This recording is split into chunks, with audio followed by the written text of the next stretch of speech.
moi c'est Firefly et aujourd'hui on se retrouve pour la vidéo sur le film FNAF parce que oui, je viens d'aller le voir, enfin pas là aujourd'hui mais je suis allée le voir il y a pas longtemps et banger absolu hein. Voilà, non mais je tiens à le dire, banger absolu, c'est voilà, je commence fort mais c'est la vérité, j'ai pas d'autre chose à dire à part juste j'ai kiffé ma race. Bah du coup on va faire une petite vidéo tranquille voilà avec les différentes parties que vous voyez à l'écran là actuellement.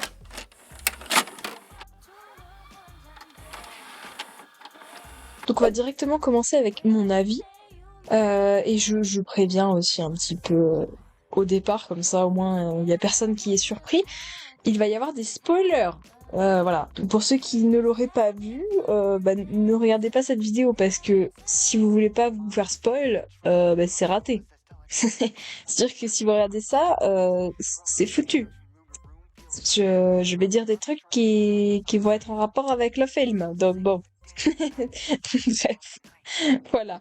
Je vais pas commencer par les points positifs, je vais directement commencer par les points négatifs parce que il y en a plus de positifs que de négatifs, donc on va directement commencer par ce qui m'a pas spécialement plu et ce qui en même temps m'a quand même bien plu, comme ça au moins on finit sur une bonne petite note, voilà.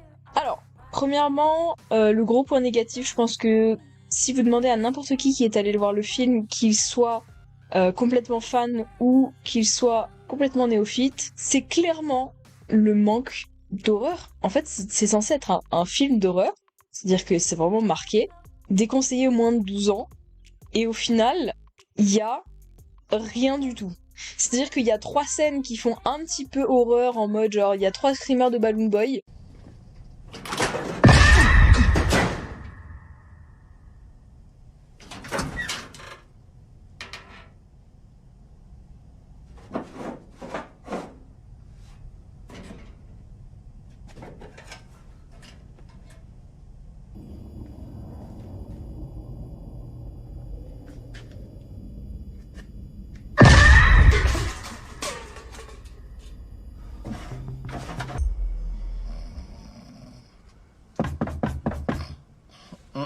Nope, not today.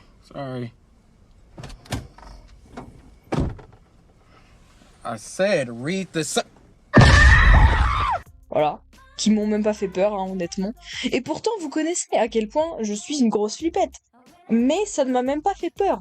Pourtant, FNAF est connu pour être une grosse série de jeux terrifiante. Je veux dire, j'ai jamais entendu quelqu'un dire « Ah, je joue à FNAF, j'ai jamais eu peur ». Non, ça existe pas. Voilà, t'es obligé à un moment donné d'avoir quand même un peu peur des screamers ou quoi, machin, bref. C'est un jeu d'horreur, et là le film il était pas du tout horrifique, il y avait rien du tout dedans. Il y avait juste 3 scènes gore vite fait, et puis les screamers de Balloon Boy, et c'est tout. Le reste c'était vraiment pas horrifique. Donc gros point négatif, c'est vraiment pas de screamer, pas d'horreur et pas de gore, parce que je demande pas à ce qu'il y ait du gore et que ça passe en moins de 18, mais c'est probable que ça soit le cas pour le deuxième. Mais j'aurais quand même apprécié qu'il y ait un petit peu plus ce côté Five Nights at Freddy's, quoi.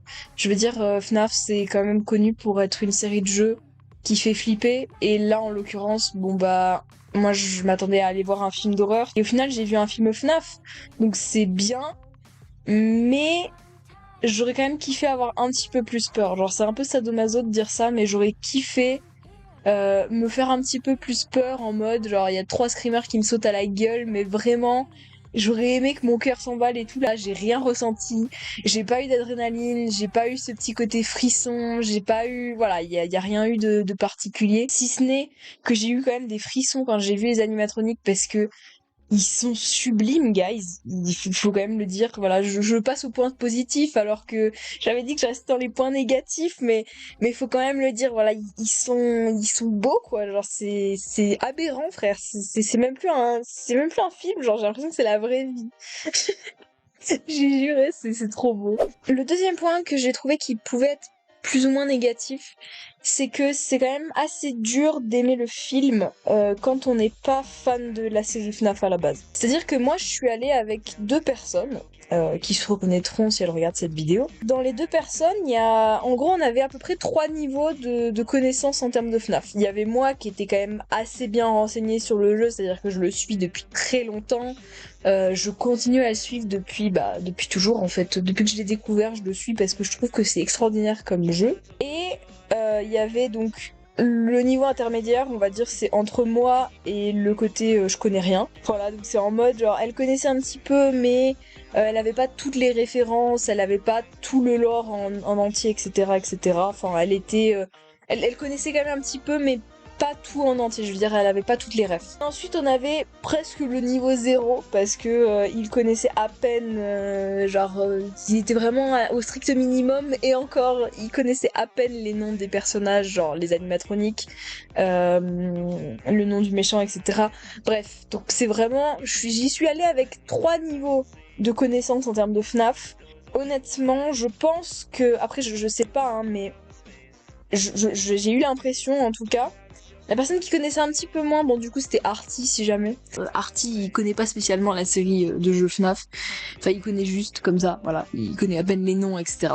Bref, ne lui en voulez pas, hein, si jamais. C'est pas un gamer lui à la base, donc... il fait des beaux chimis, ok? C'est grâce à lui qu'on peut faire cette vidéo, donc voilà. Hein, on le remercie dans les commentaires et on va s'abonner. Du coup, il connaissait pas spécialement et honnêtement, moi j'ai trouvé qu'il l'avait aimé parce qu'il connaissait quand même un minimum. Mais en fait, je pense que si c'est vraiment quelqu'un de néophyte, c'est-à-dire qui connaît pas du tout la série de jeux et qui arrive et qui juste regarde le film comme ça en pensant aller voir un film d'horreur, bah franchement, il a moyen d'être vraiment déçu. Parce que même moi, en fait, le côté vraiment pas d'horreur, ça m'a vraiment... C'est pas que j'ai moins aimé, mais c'est qu'en fait, je m'attendais vraiment à avoir plus peur. C'est-à-dire que je suis quand même quelqu'un de très... genre vraiment, enfin, vous l'avez déjà vu dans les jeux d'horreur, etc. Mais vraiment, j'ai peur de tout et rien. C'est-à-dire que même un petit bruit comme ça me fait flipper. C'est même pas l'engouement qui m'a protégée du côté horrifique en mode ouah, je me suis fait une carapace et tout. Non, non. Juste vraiment, même les screamers de Balloon Boy ne m'ont pas fait peur. C'est-à-dire que j'ai été sur mon téléphone parce qu'en même temps je notais toute l'histoire, etc. pour pas manquer des éléments. Mais les moments où c'est qu'il y avait les screamers, je les ai tous vus et ça m'a jamais fait peur. Genre vraiment, j'étais là en mode ok. Waouh, il y a eu Balloon Boy là. Genre vraiment, c'était... Ça m'a vraiment sorti du truc en fait. Et du coup, je pense que quand t'es vraiment quelqu'un qui connaît pas du tout la série de jeux FNAF à la base, je pense que t'as vraiment beaucoup de mal à apprécier le film parce que ça s'adresse vraiment essentiellement à des fans en fait de FNAF. Hein. Et tu peux pas vraiment aller le voir si t'es pas fan. Alors je veux dire, ça fonctionne pas quoi. Tu vas moins apprécier en tout cas. Après, faut aussi rappeler que Scott l'avait dit à la base. Il avait dit que c'était vraiment un film pour les fans de FNAF. Mais je pense aussi qu'il va écouter les critiques, entre guillemets, et qu'il va essayer dans le prochain film de mettre un peu plus d'horreur, d'éloigner peut-être ce côté, quand on n'a pas l'histoire de FNAF, on peut quand même comprendre de manière plus simple. Même s'il y a quand même pas mal d'éléments qui étaient vachement compréhensibles, comme par exemple les 5 enfants qui se sont retrouvés à être dans les animatroniques, ça c'était compréhensible. Mais par exemple, il y a des infos qui étaient selon moi mal données. J'ai pas d'exemple précis là, mais par exemple, Vanessa, j'ai trouvé qu'on n'avait pas assez expliqué le pourquoi du comment elle est ici, en fait. Parce que, par exemple, on nous a très bien dit, voilà, les animatroniques, ils sont possédés par les enfants, ça, y a pas de problème. On a très bien compris que, William Afton, il avait tué le frère de Mike, et que, du coup, Mike était traumatisé par la mort de son frère, qui s'en voulait, etc. Ça, c'est super bien expliqué.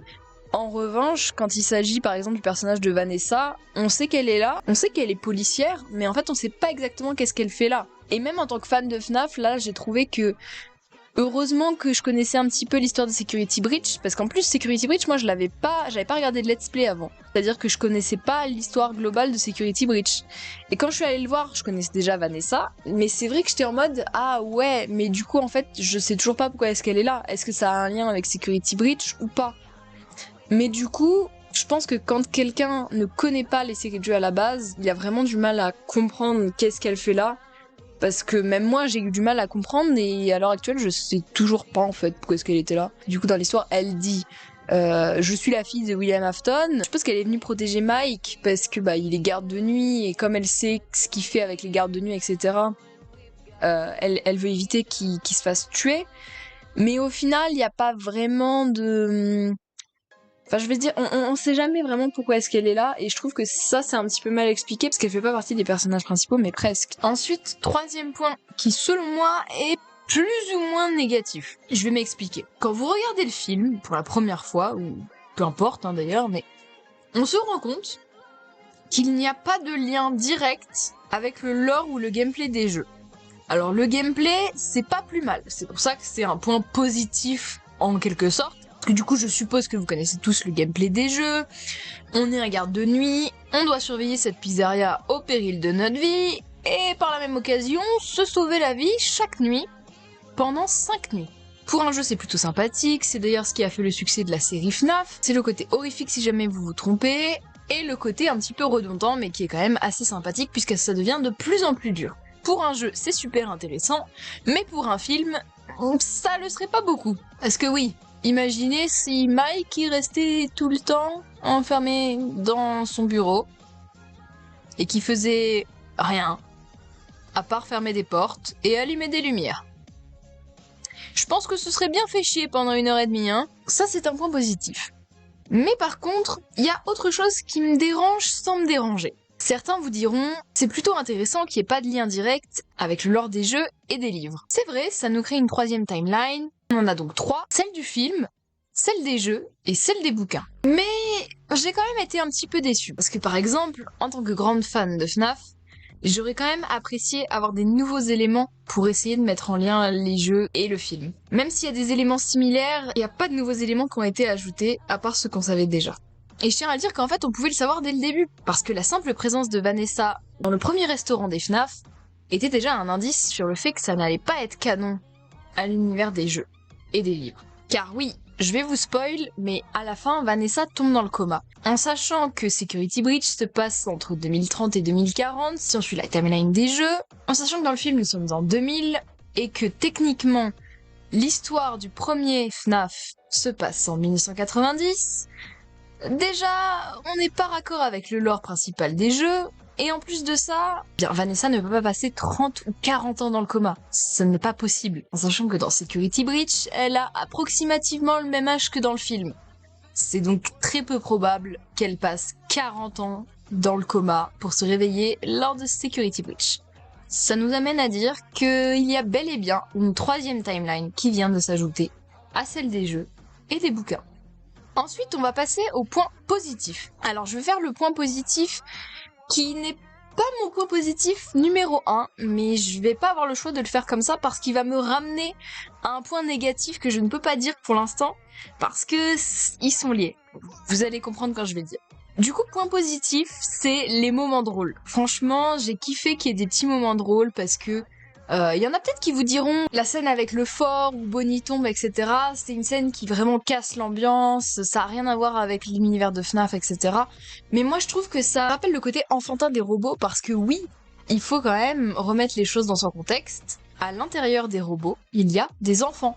Donc j'ai trouvé ça plutôt logique que les enfants décident d'aider Abby, Mike et Vanessa à faire un fort parce que ça reste des enfants au final. Et ils ont pas grandi eux. Parce qu'ils sont morts quand ils étaient enfants, et ils sont toujours enfants. Donc, ça semble logique. Et j'ai trouvé que c'était quand même un bon point, parce qu'il faut aussi rappeler que les animatroniques sont gentils avec les enfants, et pas avec les adultes. En sachant qu'Abby est une enfant, ça semble logique qu'ils deviennent amis avec elle. Les musiques et l'ambiance sont au top. Genre vraiment, il y a même pas de débat là-dessus. J'ai trouvé que les musiques étaient super. Ma préférée, c'est celle-là.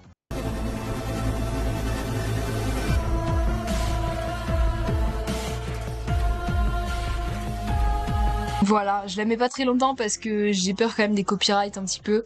Mais genre vraiment, c'est juste extraordinaire. C'est waouh quoi. Genre vraiment, il y a même pas de trucs à dire là-dessus. C'est l'ambiance, je dis qu'il y avait pas trop d'ambiance horrifique. Il y a quand même 3-4 moments, tu vois, dans le film où t'es un petit peu en mode ah ouais, ok.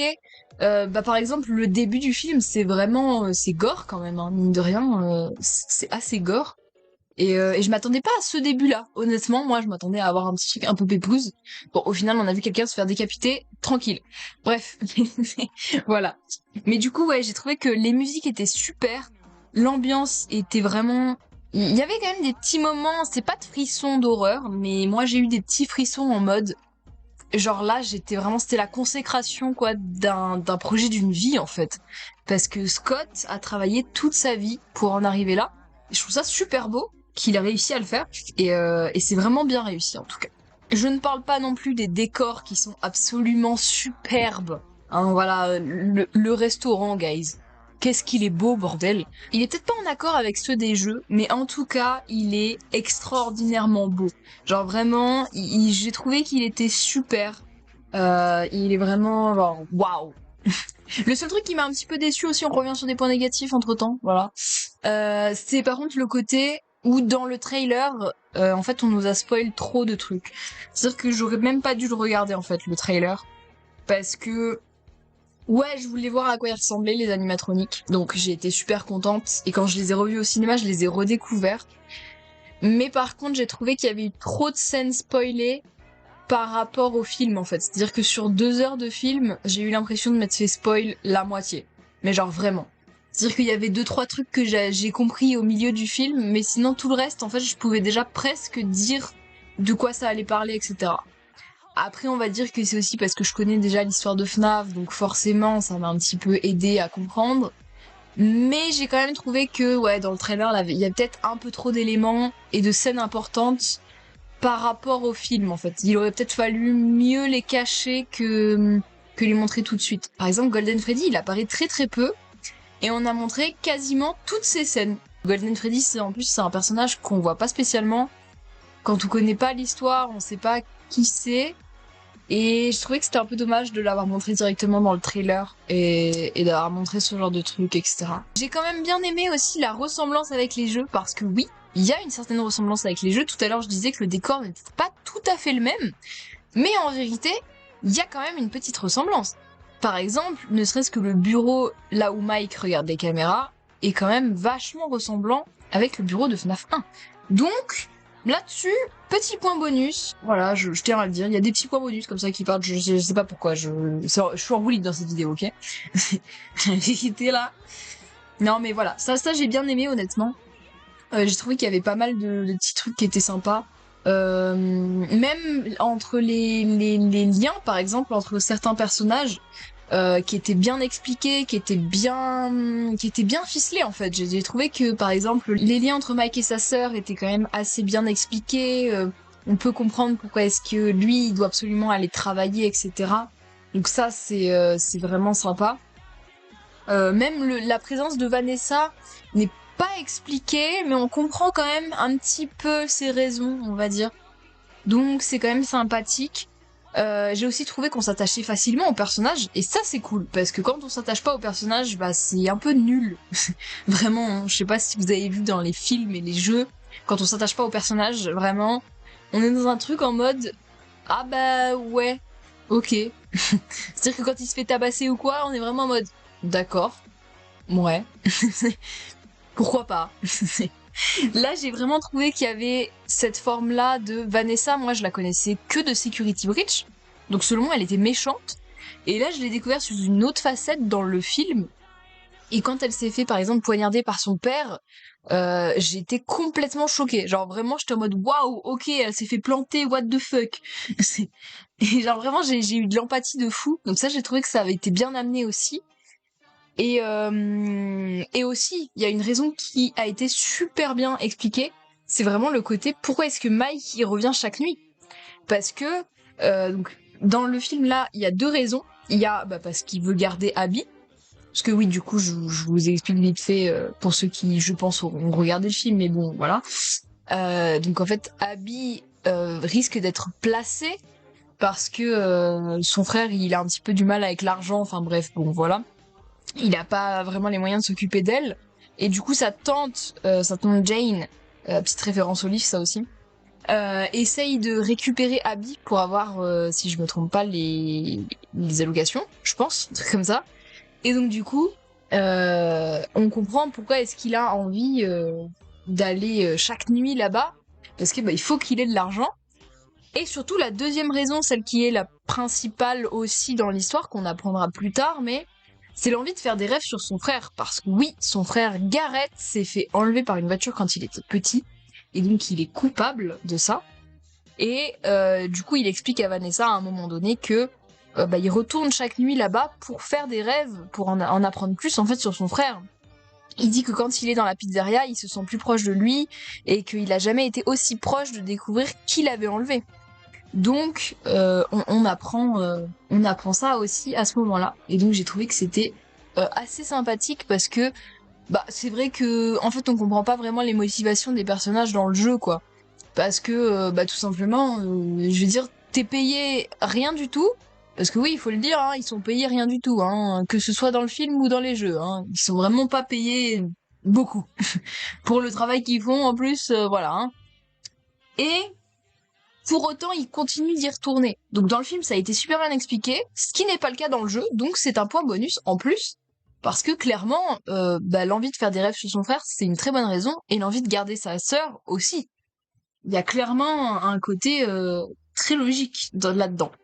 Voilà, du coup j'ai fini de donner mon avis sur le film, voilà, vous avez à peu près tout. Globalement, j'ai surkiffé le film, hein, voilà, c'est ce qu'il faut retenir. Bon, j'ai pas mal cité de points négatifs, mais en fait, c'est pas des points négatifs qui m'ont vraiment dérangé à 100%. C'est vraiment juste des petits points négatifs, parce que on va dire qu'on cherche un petit peu la petite bête. Bon, même si clairement le principal, ça reste le côté, il y a pas d'horreur, il y a pas de gore, il y a pas de trucs flippants, il y a vraiment rien. Alors que c'était un truc un peu comme ça à la base, donc ça c'est vraiment la plus grosse déception. Mais sinon le reste c'était extraordinaire.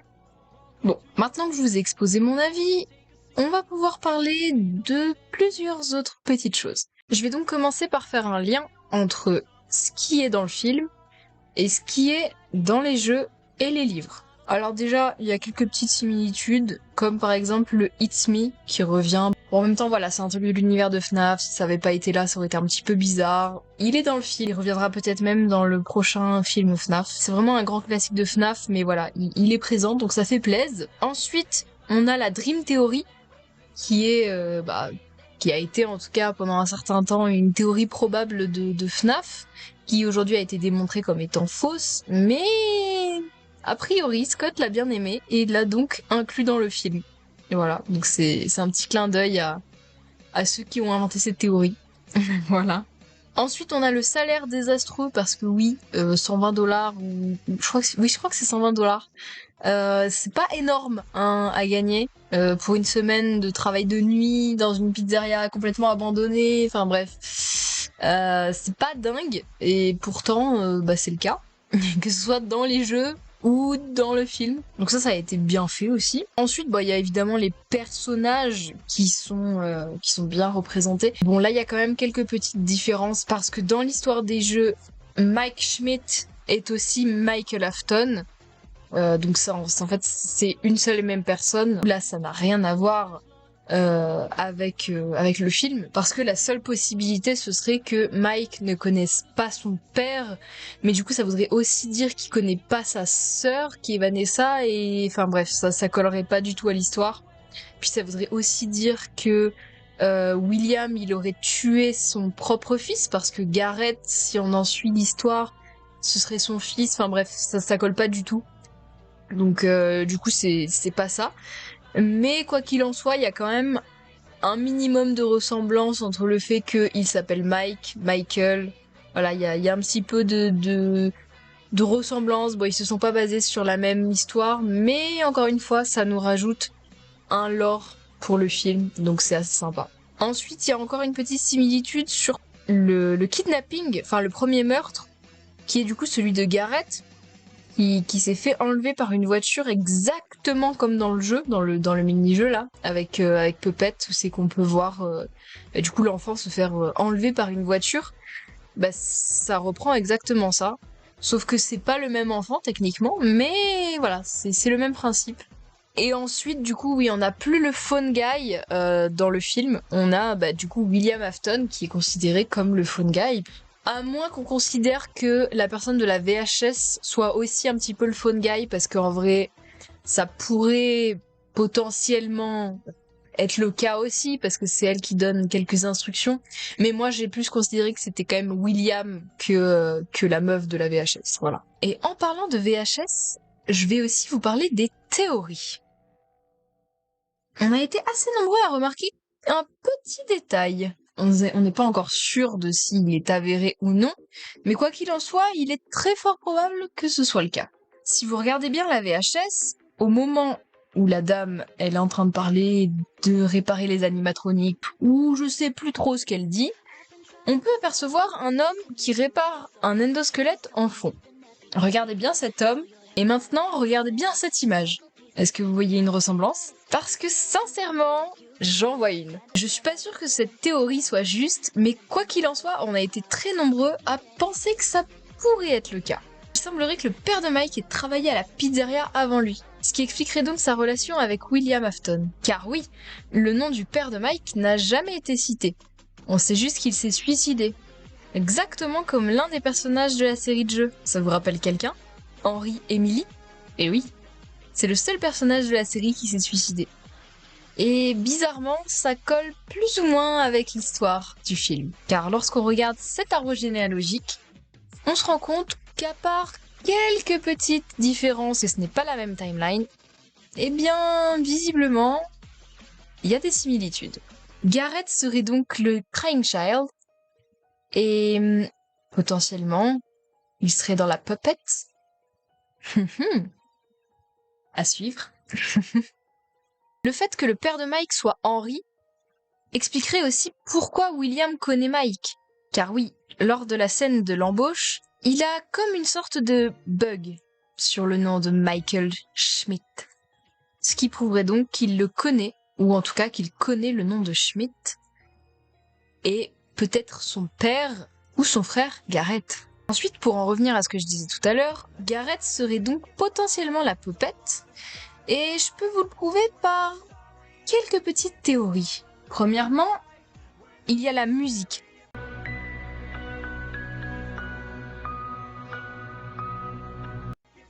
Montre qu'il s'agirait potentiellement de la poupette.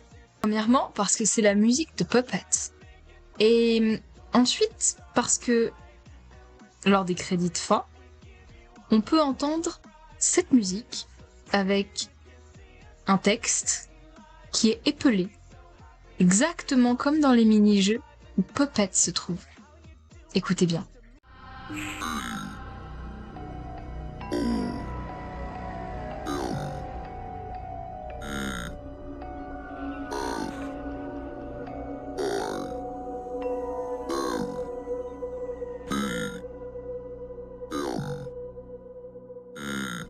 Comme vous venez de le voir, on peut entendre « Come find me ». Certains pensent qu'il pourrait s'agir de William Afton suppliant son fils, ou bien les enfants, de venir le chercher, mais comme beaucoup d'autres, je pense qu'il s'agit de Puppet, et donc potentiellement de Garrett.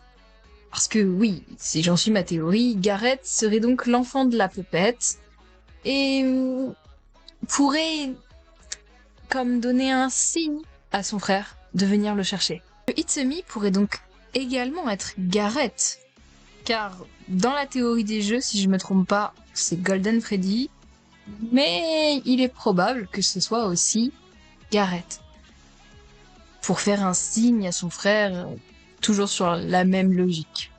Hello tout le monde, je vous fais une petite aparté, déjà pour vous parler de ces magnifiques chibis que vous voyez là à l'écran. Je sais pas si je les aurais utilisés dans le montage. Je suis actuellement en train de faire le montage avec toute ma voix, du coup je suis en train de dérocher l'ensemble pour faire un truc à peu près potable. Et en fait je me suis rendu compte d'un truc en écoutant ce que j'étais en train de dire. Je me suis rendu compte qu'en fait la timeline des films était vraiment différente de celle des jeux. Alors vous l'avez peut-être déjà remarqué vous. En fait Scott a voulu commencer par le premier jeu. Sauf que dans la timeline de FNAF que vous voyez à l'écran actuellement, en fait, ça commence pas du tout par le premier, ça commence vraiment par le 4, puis Sister Location, puis le 2, et enfin le premier et le 3.